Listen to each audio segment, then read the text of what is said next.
Mass news నిర్మే anchor రచన news update చూద్దాం. CM Chandrababu కూటమి ప్రభుత్వ సుపరిపాలనకు షర్మిల వ్యతిరేకించారు. సీఎం చంద్రబాబు గారు ఈ ఏడాది పాలనలో చేసిన మంచి చెప్పుకుంటున్నారు. ఏడాది కాలంలో ఏం మంచి చేశారు, మంచి చేస్తారు అనుకుంటే ముంచారని జనం అనుకుంటున్నారు. చంద్రబాబు గారేమో చేసిన మంచి చెబుదామని బ్యానర్ ఐటమ్లు వేయించుకుంటున్నారు. కానీ జనము ఓట్లేసి చంద్రబాబు గారిని గెలిపిస్తే మంచి కాదు, మమ్మల్ని ముంచారు అని జనాల అభిప్రాయంగా ఉంది. మీరు మంచి గురించి మాట్లాడడం అంటే దయ్యాలు వేదాలు వర్ణించినట్లే. చంద్రబాబు గారు చేసిన మంచి ఏంటి? ఏడాదిలో 1.50 లక్షల కోట్లు అప్పులు చేయడం మంచిదా? ఏడాదిలో 15,000 కోట్లు కరెంటు బిల్లుల భారం వేయడం మంచిదా? రైతులకు గిట్టుబాటు కల్పించకపోవడం మంచిదా? సూపర్ 6తో సహా ఏ హామీ పూర్తిగా అమలు చేయలేదు. అన్నదాత సుఖీభవ కింద దాదాపుగా 30 లక్షల మంది రైతులను ముంచే ప్రయత్నం. తల్లికి వందనం కింద 20 లక్షల మంది బిడ్డలను మోసం చేశారు. ఉచిత బస్సు పథకం ఊసే లేదు. ఇక మహాశక్తి పథకం కింద మహిళలను మోసం చేశారు. జాబ్ క్యాలెండర్ మోసం, అలాగే నిరుద్యోగ భృతి మోసం, అలాగే 20 లక్షల ఉద్యోగాలు మోసం. పెన్షన్దారుల సంఖ్యను తగ్గించారు. ఆరోగ్యశ్రీ నిర్వీర్యం చేస్తున్నారు. ఫీజు రియంబర్స్మెంట్ ఇవ్వకుండా బకాయిలు పెట్టారు. ఇన్ని మోసాలు చేసి మంచి ఎలా చెప్పుకోవాలి అనుకున్నారు చంద్రబాబు గారు? ఇక మీది మంచి ప్రభుత్వం కాదు, ముంచే ప్రభుత్వం అని చంద్రబాబుపై షర్మిల మండిపడ్డారు. చంద్రబాబు గారేమో చేసిన మంచి చెబుదామని బ్యానర్ ఐటమ్లు వేయించుకుంటున్నారు. కానీ జనము ఓట్లేసి చంద్రబాబు గారిని గెలిపిస్తే మంచి కాదు, మమ్మల్ని ముంచారు అని జనాల అభిప్రాయంగా ఉంది.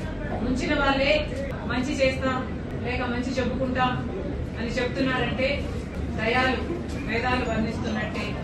చంద్రబాబు గారు ఏ మంచి చెప్పుకోవాలనుకున్నారు? సంవత్సరం రోజుల్లోనే 1,50,000 కోట్లు అప్పు చేయడం మన రాష్ట్రానికి మంచిదా? లేక 5 సంవత్సరాలలో జగన్మోహన్ రెడ్డి గారు కరెంటు ఛార్జీల పేరుతో 32,000 కోట్లను జనం నెత్తిన బాధితే చంద్రబాబు గారు ఒకటే సంవత్సరంలో 17,000 కోట్ల రూపాయలు జనం నెత్తిన మోపారు. ఈ మంచి చెప్తున్నారా? లేక రైతులు ఇప్పటికే గిట్టుబాటు ధర దొరకక ఆత్మహత్య చేసుకుంటున్నారు, లేకపోతే అప్పుల పాలై గగ్గోలు పెడుతున్నారు. ఈ మంచి చెప్పాలనుకుంటున్నారా? ఏ మంచి చెప్పాలనుకుంటున్నారో మాకైతే అర్థం కావట్లేదు. ఓట్లేసిన ప్రజలు చంద్రబాబు గారు ముంచారు అని ఎందుకు అనుకుంటున్నారంటే చంద్రబాబు గారు ఇచ్చిన హామీలలో ఏ ఒక్క హామీ కూడా పూర్తిగా అమలు చేయడం లేదు. చేసిన హామీలు కూడా అరకొరగా చేస్తున్నారు. ఇక చేయని హామీలు అయితే సూపర్ 6తో సహా ఎన్నో ఉన్నాయి. చంద్రబాబు గారు అన్నదాత సుఖీభవ అన్నారు. రైతులకి ప్రతి సంవత్సరం 20,000 రూపాయలు ఇస్తామన్నారు. ఇవ్వాల్సిన రైతులు సంఖ్య 79 లక్షలైతే ఈయన 67 లక్షలు ఇస్తానంటున్నారు. దాదాపు 30-35 లక్షల మంది రైతులకి ముంచే ప్రయత్నం చేస్తున్నారు. తల్లి దీవెన ఈ పథకం అయితే 87 లక్షల మంది పిల్లలు చదువుతుంటే 67 లక్షల మంది బిడ్డలకే ఇచ్చి 20 లక్షల మంది ముంచే ప్రయత్నం చేస్తున్నారు. ఇక గ్యాస్ సిలిండర్ అయితే అరాకొరా ఇస్తున్నారు. బస్సు సంబంధించిన ఉచిత బస్సు మహిళలకైతే చాలా చిన్న పథకం. పదే పదే చెప్తున్నా కూడా పక్క రాష్ట్రాలలో కాంగ్రెస్ పార్టీ అమలు చేసిన పథకాలని చెప్తున్నా కూడా చంద్రబాబు గారు సంక్రాంతి, దీపావళి, ఉగాది ఇలా వేసుకుంటూ పోతున్నారు.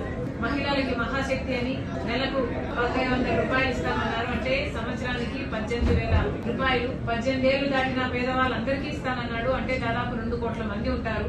చాలా హెవీ బడ్జెట్.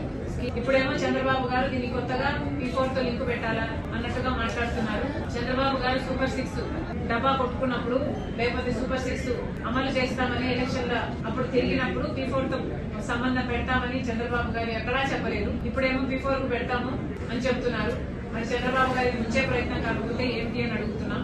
ఇక నిరుద్యోగులు అయితే పాపం ఉద్యోగాలు రాక బిడ్డలు అటు ఇటు కాని పరిస్థితుల్లో ఎంతో మంది అల్లాడిపోతున్నారు. నిరుద్యోగ వృత్తి అన్నారు. నిరుద్యోగ వృత్తి పోయిన ఎలక్షన్ లో కూడా అంటే చంద్రబాబు గారు మొదటిసారి ఆంధ్రప్రదేశ్ రాష్ట్రానికి కొత్త రాష్ట్రానికి ముఖ్యమంత్రి అయినప్పుడు కూడా ఇదే హామీ ఇచ్చారు. ఇప్పుడు అమలు చేయలేదు. ఇప్పుడు అమలు చేసే సూచనలు ఎక్కడా కనిపించడం లేదు. మరి ఇలాగైతే చంద్రబాబు గారు